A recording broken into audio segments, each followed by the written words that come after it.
નમસ્કાર દોસ્તો, સ્વાગત છે તમારું તમારી પોતાની YouTube channel GK by M K sir Gujarati GK પર. આજે આપણે વિડીયોમાં 27 ફેબ્રુઆરી 2026ના 15 મોસ્ટ એમબી ટોપિકને કવર કરીશું ડિટેલમાં, એ પણ ખૂબ જ ઓછા સમયમાં. તો પૂરો વિડીયો બહુ ધ્યાનથી જોજો. લાસ્ટમાં તમારી ટેસ્ટ હશે જેના જવાબો તમારે કોમેન્ટમાં આપવાના છે. અને સાથે જ ગઈકાલના જે બુસ્ટર ક્વિઝના જેમણે જવાબ આપ્યા છે તેમાંથી 3 મિત્રોના નામ પણ એનાઉન્સ કરવામાં આવશે. અને મિત્રો, આજના ટોપિક ખૂબ જ ઇન્ટરેસ્ટિંગ છે, તો પૂરો વિડીયો બહુ ધ્યાનથી જોજો, મજા આવશે. અને તમે જો આપણી ચેનલના વિડીયોને દરરોજ ફોલો કરો છો તો તમે કોઈ પણ કોમ્પિટિટિવ એક્ઝામની તૈયારી કરો છો તેમાં તમને ચોક્કસથી ફાયદો થશે. કારણ કે કરંટ અફેર્સ એવો ટોપિક છે કે જે દરેક પરીક્ષા માટે ગેમ ચેન્જર સાબિત થાય છે. માટે પરીક્ષા હોય કે ન હોય, કરંટ અફેર્સના વિડીયો દરરોજ જોવાની આદત જરૂરથી રાખજો. અને જો હજુ સુધી ચેનલને સબસ્ક્રાઇબ ના કરી હોય તો અત્યારે જ કરી લેજો. તો ચલો વિડીયો સ્ટાર્ટ કરીએ છીએ. આજનો પહેલો પ્રશ્ન: વિશ્વગુરુ લીલા પ્રભુપાદ નામની ગુજરાતી જીવનચરિત્ર કોના દ્વારા લખવામાં આવી છે? તો મિત્રો, આજે વિશ્વગુરુ લીલા પ્રભુપાદ નામની ગુજરાતી જીવનચરિત્ર છે તે લખ્યું છે ડૉક્ટર ઉષા ઉપાધ્યાયે. મિત્રો, જો આ શ્રીલીલા પ્રભુપાદની વાત કરીએ તો તેમનું મૂળ નામ અભયચરણ દે હતો, કે જેમનો જન્મ 1 સપ્ટેમ્બર 1896માં કોલકાતામાં થયો હતો અને જેમનું અવસાન 14 નવેમ્બર 1977માં વૃંદાવનમાં થયું હતું. તેમના ગુરુની વાત કરીએ તો તેમના ગુરુ હતા ભક્તિ સિદ્ધાંત સરસ્વતી ઠાકુર. અને આજે શ્રીલા પ્રભુપાદજી છે તેમણે ન્યૂયોર્ક અમેરિકામાં 1966માં ઇસ્કોનની સ્થાપના કરી હતી. અને સાથે જ તેમને વિશ્વગુરુ વૈશ્વિક સ્તરે કૃષ્ણ ભક્તિના પ્રચાર કરવાના કારણે કહેવામાં આવે છે. તેમણે પશ્ચિમના દેશોમાં શ્રી હરિકૃષ્ણ આંદોલન ફેલાવ્યું હતું, જેમાં 100થી વધુ મંદિરો અને આશ્રમોની સ્થાપના કરી હતી. અને સાથે જ વૈદિક સાહિત્યના 70થી વધુ ગ્રંથોનું અંગ્રેજીમાં અનુવાદ કર્યું હતું અને તેના વિશે પ્રચાર પ્રસાર કર્યો હતો. આજે પુસ્તકની વાત કરીએ તો આ પુસ્તકમાં શ્રીલા પ્રભુપાદના બાળપણથી લઈને અંતિમ સમય સુધીનું જીવનનું વર્ણન છે.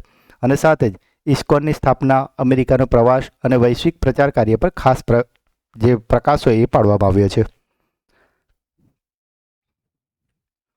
મહિલાઓની સુરક્ષા માટે ઈ બાઇક દીદી યોજના ક્યાં શરૂ કરવામાં આવશે? તો મિત્રો, આજે ઈ બાઇક દીદી યોજના છે તે શરૂ કરવામાં આવવાની છે દિલ્હી ખાતે. મિત્રો, આનો ઉદ્દેશ્ય છે કે મહિલાઓ અને બાળાઓની સુરક્ષાને વધારવાની છે અને જાહેર સ્થળોએ ઝડપી પ્રતિસાદ એટલે કે જે ક્વિક રિસ્પોન્સવાળી ટીમ હોય એનો વ્યાપ વધારવાનો છે. અને આનાથી જે મહિલાઓ સાથે છેડછાડ કે અપરાધો થાય તેના પર નિયંત્રણ લાવવાનું છે. અને આના માટે જે મહિલા ટીમ હશે તેમને ઇલેક્ટ્રિક બાઇક દ્વારા પેટ્રોલિંગ કરવામાં આવશે, કે જેથી કરીને અને આ જે મહિલાઓ છે તે સ્કૂલ, કોલેજો, બજાર અને મેટ્રો સ્ટેશનો જેવી જગ્યાઓ છે ત્યાં દેખરેખ રાખશે. મિત્રો, તમને ખ્યાલ જ હશે કે હમણાં જે 79મો એક દિવસ સેલિબ્રેટ થયો હતો પોલીસ દળનો દિલ્હીમાં, તે વખતે દિલ્હીમાં એક કેમ્પેન લોન્ચ કરાયું હતું, સેફ સિટી પ્રોજેક્ટ, અને તેના અંતર્ગત જ આ આગળ ચાલુ કરાવડાયું છે. વડાપ્રધાન નરેન્દ્ર મોદીને કયા દેશની સંસદનું સર્વોચ્ચ સન્માન speaker of the nation medal મળ્યું છે? તો મિત્રો, ગઈકાલના જ વિડીયોમાં આપણે તમને જણાવ્યું હતું કે નરેન્દ્ર મોદીજી 2017 પછી બીજી વાર ઇઝરાયેલની મુલાકાતે જવાના છે અને ત્યાંની સંસદને સંબોધવાના છે. અને હવે આજે આ ન્યૂઝ છે કે તેમને ત્યાંનું સર્વોચ્ચ સન્માન speaker of the nation medal અપાયું છે. એટલે આપણો જવાબ આવશે ઇઝરાયેલ. એટલે જ મિત્રો, જોયું તમે કે ગઈકાલનો જે પ્રશ્ન હતો ને આજનો પ્રશ્ન એકબીજા સાથે કનેક્ટ થયા છે. માટે જ કરંટ અફેર્સને તમે ડેઇલી જોવાની ટેવ રાખો, જેથી તમારે ગોખવું નહીં પડે અને એકબીજા જો કનેક્ટ થતું તમને ઇઝીલી યાદ પણ રહી જશે. ફક્ત જરૂર છે તમારે દરરોજ વિડીયો જોવાની એક આદત પાડવાની છે. તાજેતરમાં કયા દેશે લેનાકાપાવીર HIV ઇન્જેક્શન શરૂ કર્યું છે? મિત્રો, આજે લેનાકાપાવીર HIV ઇન્જેક્શન છે તેને શરૂ કર્યું છે ઝિમ્બાબ્વેએ. મિત્રો, જો આ ઇન્જેક્શનની વાત કરીએ તો એ જે HIV હોય એને સામે સંક્રમણ થતું અટકાવે છે. મતલબ કે જો કોઈ વ્યક્તિને ઓલરેડી HIV થઈ ગયો છે તો તેમાં સારવાર નથી આપતું, પરંતુ જો આ ઇન્જેક્શન લીધું હશે તો તેને HIVનું સંક્રમણ ફેલાવાની શક્યતા ખૂબ જ ઓછું થઈ જાય છે. અને આ ઇન્જેક્શનના વાર્ષિક 2 ડોઝ એટલે કે દર 6 મહિને લેવામાં આવે છે. પ્રથમ તબક્કામાં 46,000થી વધુ લોકો પર, જે લોકો હાઈ રિસ્ક ગ્રુપમાં આવે છે તેમના પર આ બેનિફિશરી ટેસ્ટ થશે અને ત્યારબાદ ધીરે ધીરે આ તમામ માટે કરવામાં આવશે. મિત્રો, અહીંયા તમારા માટે ક્લાસરૂમ ક્વેશ્ચન છે. ઓકે, થઈ ગયા ને ready? Very good. Classroom question એ છે કે એચઆઈવીથી તમને ખ્યાલ છે એડ્સ થતો હોય છે.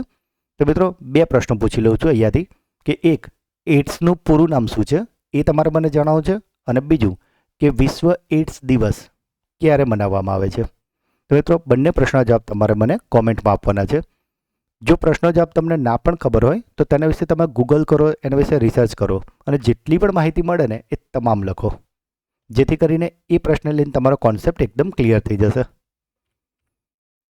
તાજેતરમાં આરબીઆઈએ દેશનું બીજું સુરક્ષિત ડેટા સેન્ટર ક્યાં લોન્ચ કર્યું છે? તો મિત્રો આજે બીજું સુરક્ષિત ડેટા સેન્ટર છે તેને લોન્ચ કર્યું છે ઓડિશાના ભુવનેશ્વર ખાતે. અને મિત્રો જો વાત કરીએ પ્રથમ ક્યાં હતું તો એ છે મહારાષ્ટ્રના નવી મુંબઈમાં. મિત્રો છેલ્લા 4 મહિનાનું કરંટ અફેર્સ કે જેમાં આપણે 1 નવેમ્બરથી લઈને આજ સુધીનું બધું જ કવર કર્યું છે અને તેના મોસ્ટ એમપી 700 પ્રશ્નો આપણે કાઢ્યા છે. તો આપને રિક્વેસ્ટ છે કે આપ કોઈ પણ કોમ્પિટિટિવ એક્ઝામની તૈયારી કરતા હોય કે ન કરતા હોય આ વિડીયો તમે અચૂકથી જોઈ લેજો. અને જો તમે તૈયારી કરતા હશો, કોઈ પણ પરીક્ષાનું ફોર્મ ભર્યું હશે તો તમારે આ ફરજિયાત 100% જોવો જ જોઈએ. કારણ કે જો આ વિડીયો જોઈ લેશો તો છેલ્લા 4 મહિનાના કરંટ અફેર્સ બાબતે તમારે બીજી કોઈ મેગઝીન કે કોઈ વિડીયો જોવાની જરૂર નહીં પડે, કારણ કે આપણે મોસ્ટ એમપી 700 પ્રશ્નો લીધા છે. તો જો હજુ સુધી આ વિડીયો ના જોયો હોય, કાં તો અડધો જોયો કાં તો દોડાઈને જોયો, તો આપને રિક્વેસ્ટ છે કે એકવાર પૂરો ધ્યાનથી આખો આ વિડીયો જોઈ લેજો. વિશ્વનું સૌથી મોટું માનવસર્જિત ઝીલ જેનું નામ છે કરેવા ઝીલ એ ક્યાં આવેલું છે? તો મિત્રો આ જે કરેવા ઝીલ છે તે આવેલું છે ઝિમ્બાબ્વેમાં. મિત્રો જો હજુ સુધી વિડીયોને લાઇક ના કર્યો હોય તો આપને રિક્વેસ્ટ છે કે અત્યારે જ કરી લેજો. આ વિડીયોનો લાઇક છે 200 લાઇક અને 200 કોમેન્ટનો, અને એમાંથી 1 લાઇક અને 1 કોમેન્ટ તમારી હશે એવી હું આશા રાખું છું. કયા રાજ્યે ગ્રામીણ પ્રવાસનને પ્રોત્સાહન આપવા માટે હોમસ્ટે સ્કીમ 2026 શરૂ કરી છે? તો મિત્રો આ જે હોમસ્ટે સ્કીમ છે તેને શરૂ કરાયું છે રાજસ્થાનમાં. મિત્રો આ જે સ્કીમ છે તેના વિશે જો તમને જણાવું તો જે રાજસ્થાનના ગામડાઓમાં જે ઘર માલિકો હશે એ પોતાના ઘરના રૂમોને હોમસ્ટે તરીકે નોંધણી કરાવી શકશે. અને આ જે પ્રોસેસ હશે એ પણ સરળ અને એકદમ ઓનલાઈન હશે અને એકદમ સિમ્પલ હશે. સુરક્ષા અને સ્વચ્છતા માટે કેટલાક ન્યૂનતમ માપદંડ ફરજિયાત બનાવ્યા હશે કે કોઈને પોતાનું ઘર હોમસ્ટે માટે નોંધાવવું છે તો એમની આટલી સ્વચ્છતા તો ઘરમાં હોવી જોઈએ, કાં તો આટલી નોર્મલ સુવિધા તો હોવી જોઈએ, એવા અમુક બેઝિક માપદંડો નક્કી કરાયા છે. જો એને ફૂલફિલ કરશે તો તેમને આ પરમિશન મળી જશે. અને આનાથી એ ફાયદો થશે કે ગામડાની આર્થિક સ્થિતિમાં સુધાર થશે અને જે પ્રવાસન ક્ષેત્ર હશે એમાં રોજગારમાં વધારો થશે. સાથે સાથે જે ત્યાંની સ્થાનિક લોકલ જે હસ્તકલા અને લોક સંસ્કૃતિ છે એનું પણ સંરક્ષણ થશે, અને સાથે જ રાજ્યની કુલ પ્રવાસન આવકમાં વધારો થશે. એટલે મિત્રો જેમ આપણે ક્યાંક બહાર જઈએ ને પેલા હોટલ કે ગેસ્ટ હાઉસમાં રોકાય છે એના બદલે અહીંયા જે નોંધાયેલા ઘરો હશે તેમાં આપણે જે તે વ્યક્તિના ઘરમાં જ રહેવા મળશે એકદમ ન્યૂનતમ ચાર્જે, જેથી આપણને પણ ફાયદો થાય અને જે તે મકાન માલિકને પણ થોડીક આર્થિક મદદ થઈ જાય, અને સાથે સાથે આપણને ત્યાંનું લોકલ કલ્ચર પણ જોવા મળે. ભારતનું પ્રથમ નેશનલ કાઉ કલ્ચર મ્યુઝિયમ ક્યાં સ્થાપવામાં આવી રહ્યું છે? તો મિત્રો આજ ઇમેજમાં આપ જોઈ રહ્યા છો કે જો આ મ્યુઝિયમ છે જે છે નેશનલ કાઉ કલ્ચર, જો છત પર જે કાઉ છે એનું એક સ્ટેચ્યુ પર બનાવાયું છે, અને આ બનાવ્યું છે ઉત્તર પ્રદેશના મથુરામાં. મિત્રો જો આની વાત કરીએ તો આની વિશેષતા એ છે કે આ મ્યુઝિયમમાં ભારતીય દેશી ગાયની જાતિઓની તમને માહિતી આપવામાં આવશે.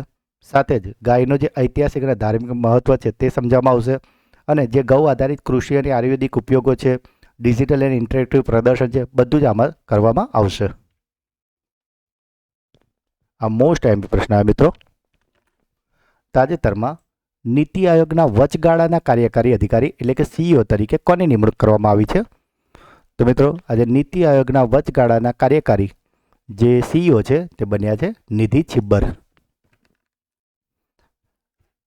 મિત્રો જો નિધિ છિબ્બરજીની વાત કરીએ તો તેઓ આ પદ પર 24 ફેબ્રુઆરી 2026થી આવ્યા છે. જોકે આ તેમને એડિશનલ ચાર્જ છે, કારણ કે જે નીતિ આયોગના CEO હતા BVR સુબ્રમણ્યમજી તેમની હવે મર્યાદા પૂરી થઈ છે, એટલે કે એમનો કાર્યકાળ પૂરો થયો છે, અને એટલા માટે અત્યારે એમને એડિશનલ ચાર્જ અપાયો છે. જેવા જ કોઈ નવા ફૂલ ટાઈમ CEO આવી જશે એટલે નિધિ છિબ્બરજી CEO તરીકે નહીં રહે. અત્યારે આ જસ્ટ એડિશનલ ચાર્જ છે, કારણ કે એ જગ્યા અત્યારે ખાલી પડી છે માટે. નિધિ છિબ્બરજીની વાત કરીએ તો તેઓ 1994 બેચના છત્તીસગઢ કેડેટના IS અધિકારી છે. 2024ના આંકડા મુજબ કયા રાજ્યમાં માર્ગ અકસ્માતમાં સૌથી વધુ મૃત્યુ થયા છે? તો મિત્રો આજે માર્ગ અકસ્માતમાં સૌથી વધુ મૃત્યુ 2024માં નોંધાયા છે ઉત્તર પ્રદેશમાં. મિત્રો જે શિક્ષણની સિરીઝ ચાલી રહી છે કે જેમાં ઓલરેડી 8 લેક્ચર આવી ગયા છે, તો તેમાં NITI Aayog, NEP 2020, RTE 2009, NCF 2005, tribunal act 2006, Bombay act 1947, RTI 2005 અને રજાના નિયમો 2002. તો આમાંથી કોઈ પણ વિડીયો તમારે જોવાનો બાકી હોય તો જરૂરથી જોઈ લેજો. અને જો તમે શિક્ષણ સાથે જોડાયેલા છો તો આ વિડીયો તમારે અચૂક જોવા જ જોઈએ. રજાના નિયમોનો વિડીયો હમણાં 10 વાગે ચેનલ પર અપલોડ થવાનો છે. UN દ્વારા global champion for road safety તરીકે કયા ભારતીય ક્રિકેટરની નિમણૂક કરવામાં આવી છે? તો મિત્રો આ જે ઇમેજમાં તમે જોઈ રહ્યા છો તેમાં અમને તો તમે ઓળખી જ ગયા છો. આઈ વેર અ હેલ્મેટ લખ્યું છે, એ છે સચિન તેંડુલકર. પરંતુ જે જોડે છે તેમને તમે ઓળખો છો? ઓકે, જેમણે ગઈકાલનો આપણે વિડીયો જોયો છે તેમને ખ્યાલ જ છે કે ગઈકાલે આપણે આમને લઈને એક પ્રશ્ન બનાવ્યો હતો અને આ છે જીન ટોડ. ભારતીય સેનાએ સ્ટ્રેલા 10 મિસાઇલનું સફળ પરીક્ષણ ક્યાં કર્યું છે? તો મિત્રો આ સ્ટ્રેલા 10નું સફળ પરીક્ષણ કરાયું છે રાજસ્થાનના પોખરણમાં. Naval surface to air missile કે જેનું નામ છે સૈયદ 3 એ કયા દેશ દ્વારા વિકસાવવામાં આવી છે? તો આ જે સૈયદ 3 મિસાઇલ છે કે જે સરફેસ ટુ એર છે એટલે કે જમીનથી હવામાં મારી શકે એવી મિસાઇલ છે, તેને બનાવી છે ઈરાને. રાહવીર યોજના મધ્યપ્રદેશ પછી હવે ક્યાં લાગુ કરવામાં આવી છે? તો મિત્રો આ જે રાહવીર યોજના છે તેને મધ્યપ્રદેશ બાદ હવે લાગુ કરવામાં આવી છે દિલ્હીમાં. મિત્રો આ યોજનામાં એવું હોય છે કે જો તમે રસ્તામાં કોઈક એક્સિડન્ટ જુઓ, જે પહેલો અવર હોય કે જેને ગોલ્ડન અવર કહેવાય, તેમાં જો કોઈ વ્યક્તિ એ દુર્ઘટના કે જેની જોડે એક્સિડન્ટ થઈ છે તેને જો દવાખાને લઈ જશે તો તેને એક નકદ રાશિ એટલે કે 25,000 રૂપિયા અને સાથે જ એક પ્રમાણપત્ર આપવામાં આવશે.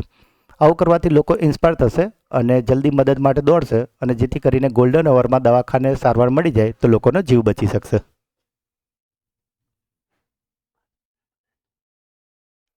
તિરુમાલા મંદિરની લેબમાં કયા દેશની ઈ-નોઝ અને ઈ-ટંગ ટેકનોલોજી સ્થાપવામાં આવશે? તો મિત્રો આજે ઈ-નોઝ અને ઈ-ટંગ ટેકનોલોજી છે તે તિરુમાલા મંદિરમાં સ્થાપવામાં આવવાની છે ફ્રાન્સ દ્વારા. મિત્રો તમને ખ્યાલ જ છે કે હાલમાં જ ફ્રાન્સના રાષ્ટ્રપતિ ભારતની મુલાકાતે આવીને ગયા હતા અને ત્યારબાદ ફ્રાન્સ સાથે આવા ઘણા બધા કરાર થયા છે. અને હવે આજે તિરુમાલા મંદિરની લેબમાં ઈ-નોઝ ને ઈ-ટંગ ફ્રાન્સની મૂકવામાં આવી છે, જેમાં ઈ-નોઝ એટલે કે આ શું કરશે કે જે પણ તિરુમાલા મંદિરમાં જે લાડુના પ્રસાદ આપવામાં આવે છે તેની સુગંધ કેવી છે તે ટેસ્ટ કરશે અને તેના આધારે તે તાજા છે કે નહીં એ નક્કી કરશે. અને ઈ-ટંગ એ તેનો સ્વાદ કેવો છે, તેમાં મીઠાશ કેટલી છે એ ચેક કરશે, જેથી કરીને તેની ગુણવત્તા એકધારી જળવાઈ રહે. તો મિત્રો આ હતા આજના 15 પ્રશ્નો. હવે સમય છે તમારા સુપરફાસ્ટ ફ્લેશ રિવિઝનનો કે જેમાં ગઈકાલના જે 15 પ્રશ્નો હતા તેનું એક ફટાફટથી રિવિઝન કરી લઈએ. તો ગઈકાલનો પહેલો પ્રશ્ન હતો, વાઇબ્રન્ટ વિલેજ પ્રોગ્રામના બીજા તબક્કામાં પ્રારંભ કોણ અને ક્યાંથી કરાયો છે? આ પ્રારંભ કર્યો છે અમિત શાહે અસમના નાથનપુર ગામથી. ફોનપેએ તેની નવી AI સમર્પિત પ્રાકૃતિક ભાષા સુવિધા શોધ કોના ઉપયોગથી વિકસાવી છે? તો વિકસાવી છે આ માઇક્રોસોફ્ટ ફાઉન્ડ્રીથી. વિશ્વ મહાસાગર વિજ્ઞાન કોંગ્રેસ 2026નું આયોજન ક્યાં કરવામાં આવ્યું છે? તો આ આયોજન કરાયું છે ગોવામાં. રાંચીથી દિલ્હી જતી વખતે ઝારખંડના ચતરા જિલ્લામાં ક્રેશ થયેલ એર એમ્બ્યુલન્સનું નામ શું હતું? તો એર એમ્બ્યુલન્સનું નામ છે beach craft C90. Make a safety statement #make safety statement આદર્શ વાક્ય સાથે વૈશ્વિક માર્ગ સુરક્ષા અભિયાન કોણે શરૂ કર્યું છે? તો આ કર્યું છે સંયુક્ત રાષ્ટ્રના મહાસચિવ જીન ટોડેએ. મિત્રો હમણાં જે સચિન તેંડુલકર સાથે જેમનો ફોટો હતો એ જ છે આ જીન ટોડે. આર્થર ફિલ્સને હરાવીને કતાર એક્શન મોબિલ ઓપન 2026નો પુરુષ સિંગલ્સનો ખિતાબ કોણે જીત્યો છે? તો આ જીતેલું છે કાર્લોસ અલ્કરાઝે. જમ્મુ કાશ્મીરના ગુલમર્ગમાં ખેલો ઇન્ડિયા વિન્ટર ગેમ્સ 2026ની 6ઠ્ઠી આવૃત્તિનું ઉદ્ઘાટન કોણે કર્યું છે? તો આ ઉદ્ઘાટન કર્યું છે જમ્મુ કાશ્મીરના રાજ્યપાલ મનોજ સિન્હાએ. T20 વર્લ્ડ કપના ઇતિહાસમાં રવિચંદ્રન અશ્વિનનો રેકોર્ડ તોડીને સૌથી વધુ વિકેટ લેનાર ભારતીય બોલર કોણ બન્યું છે? તો આ બન્યા છે જસપ્રીત બુમરાહ. વડાપ્રધાન નરેન્દ્ર મોદી 2017 પછી બીજી વખત કયા દેશની સત્તાવાર મુલાકાતે જશે કે જ્યાં તેમણે ત્યાંના સંસદને સંબોધિત કરશે? તો મિત્રો આ ગયા છે નરેન્દ્ર મોદીજી અત્યારે ગયા છે ઇઝરાયેલની મુલાકાતે. એશિયા ઇકોનોમિક ડાયલોગની 7મી આવૃત્તિ ક્યાં યોજાશે? તો એનું આયોજન થવાનું છે મહારાષ્ટ્રના પુણેમાં. નવી દિલ્હીમાં હિમ કનેક્ટ કાર્યક્રમનું આયોજન કયા મંત્રાલય દ્વારા કરવામાં આવશે? તો આ કરાયું છે પર્યાવરણ, વન, આબોહવા અને પરિવર્તન મંત્રાલય દ્વારા. વનજીવી દીદી પહેલ કયા રાજ્યના પલામુ ટાઈગર રિઝર્વમાં શરૂ કરવામાં આવશે? તો વનજીવી દીદી પહેલ શરૂ કરાઈ છે ઝારખંડમાં. ભારતનું પ્રથમ જ્ઞાતિમુક્ત ગામ કયું બન્યું છે? તો મિત્રો આ જે જ્ઞાતિમુક્ત ગામ છે તે બન્યું છે મહારાષ્ટ્રનું સોંદલા ગામ. તાજેતરમાં ક્યાંના મુખ્યમંત્રીએ નાગરિકોની ફરિયાદ નિવારણો માટે જન સુનાવણી પોર્ટલ શરૂ કર્યું છે? તો આ પોર્ટલ લોન્ચ કર્યું છે દિલ્હીના મુખ્યમંત્રી રેખા ગુપ્તાએ. મિત્રો અહીંયાથી તમારા માટે એક બીજો ક્લાસરૂમ ક્વેશ્ચન કરું છું કે ઘણા લાંબા સમયથી મણિપુરમાં રાષ્ટ્રપતિ શાસન લાગુ હતું અને હાલમાં ત્યાં એક મુખ્યમંત્રી અપોઇન્ટ થયા છે, જેમનું નામ આપણે તમને આપણા વિડીયોમાં જણાવેલું છે આગળ. તો જો તમે ચેનલને ડેઇલી ફોલો કરતા હોય તો તમારે અત્યારે મણિપુરના હાલના મુખ્યમંત્રીનું નામ કોમેન્ટમાં જણાવવાનું છે. તાજેતરમાં રોબ જેટન કયા દેશના સૌથી યુવા અને સમલૈંગિક વડાપ્રધાન બન્યા છે? તો તેઓ છે નેધરલેન્ડના. તો મિત્રો આ હતા ગઈકાલના 15 પ્રશ્નો કે જેનું અત્યારે તો આપણે ફટાફટ રિવિઝન કર્યું છે, પણ ગઈકાલના વિડીયોમાં આપણે આને ખૂબ જ ડિટેલમાં એક્સ્ટ્રા માહિતી સાથે અને ઇમેજ સાથે સમજાવે છે. તો જો હજુ સુધી તમે તે વિડીયો ના જોયો હોય તો તેની લિંક નીચે ડિસ્ક્રિપ્શનમાં આપેલી છે, તેને જરૂરથી જોઈ લેજો. મિત્રો હવે સમય છે તમારી બ્રેન બૂસ્ટર ટેસ્ટનો, જેના જવાબો તમારે કોમેન્ટમાં આપવાના છે. પરંતુ તે પહેલાં ગઈકાલના બ્રેન બૂસ્ટર ક્વિઝના અને ક્લાસરૂમ ક્વેશ્ચનના જે મિત્રો જવાબ આપે છે તેમાંથી 3 મિત્રોના નામ એનાઉન્સ કરવાના છે. અને આ 3 મિત્રો છે સ્વાતિ વાજા, ફાલ્ગુન પરમાર અને મમતા પંડ્યા. તો 3 મિત્રોને ખૂબ ખૂબ અભિનંદન કે જેઓ દરરોજ આપણી ચેનલના વિડીયોને જુએ છે અને સાથે સાથે જ બ્રેન બૂસ્ટર ક્વિઝ અને ક્લાસરૂમ ક્વેશ્ચનના જવાબો પણ આપે છે. તો મિત્રો જો તમે પણ ચેનલ પર પહેલી વાર છો તો બ્રેન બૂસ્ટર ક્વિઝના જવાબ જરૂરથી આપજો. બની શકે કે આવતીકાલના વિડીયોમાં તમારું નામ પણ એનાઉન્સ થઈ શકે. તો આજનો પહેલો પ્રશ્ન છે, મહિલાઓની સુરક્ષા માટે ઈ બાઇક દીદી યોજના ક્યાં શરૂ કરવામાં આવશે? વડાપ્રધાન નરેન્દ્ર મોદીને કયા દેશની સંસદનું સર્વોચ્ચ સન્માન speaker of the nation medal મળ્યું છે? યુએન દ્વારા global champion for road safety તરીકે કયા ભારતીય ક્રિકેટરની નિમણૂક કરવામાં આવી છે? તો મિત્રો 3 પ્રશ્નના જવાબ તમારે કોમેન્ટમાં આપવાના છે. અને તમે આપણી ચેનલના વિડીયોને દરરોજ ફોલો કરશો તો તમારી કોઈ પણ કોમ્પિટિટિવ એક્ઝામ હશે તેમાં તમારે કરંટ અફેર્સ બાબતે અન્ય કોઈ મેગઝીન કે વિડીયો જોવાની જરૂર નહીં પડે. અને કરંટ અફેર્સ એવો ટોપિક છે કે જે ખૂબ મજાનો હોય છે નોલેજ માટે. તો પરીક્ષા હોય કે ના હોય આને દરરોજ જોવાની આદત જરૂરથી રાખજો. તો જો આજનો વિડીયો આપને ગમ્યો હોય તો લાઇક કરજો. આ વિડીયોનો ટાર્ગેટ છે 200 લાઇક. જે પણ ક્વેશ્ચન પૂછવામાં આવે છે કે તમારો કોઈ ડાઉટ છે તો એને કમેન્ટમાં જણાવજો. હું દરેક કમેન્ટ વાંચું છું અને દરેક કમેન્ટનો રિપ્લાય હું જરૂરથી કરું છું. વિડીયોને વધારેમાં વધારે તમારો વોટ્સઅપ, ટેલિગ્રામ અને તમામ મિત્રો સાથે સોશિયલ મીડિયા પર શેર કરજો. અને જો હજુ સુધી ચેનલને સબસ્ક્રાઇબ ના કરી હોય તો અત્યારે જ કરી લેજો. તો મળીએ છીએ એક નવા વિડીયોમાં. ત્યાં સુધી ભણતા રહો, આગળ વધતા રહો. જય હિન્દ, જય ભારત, જય ગુજરાત.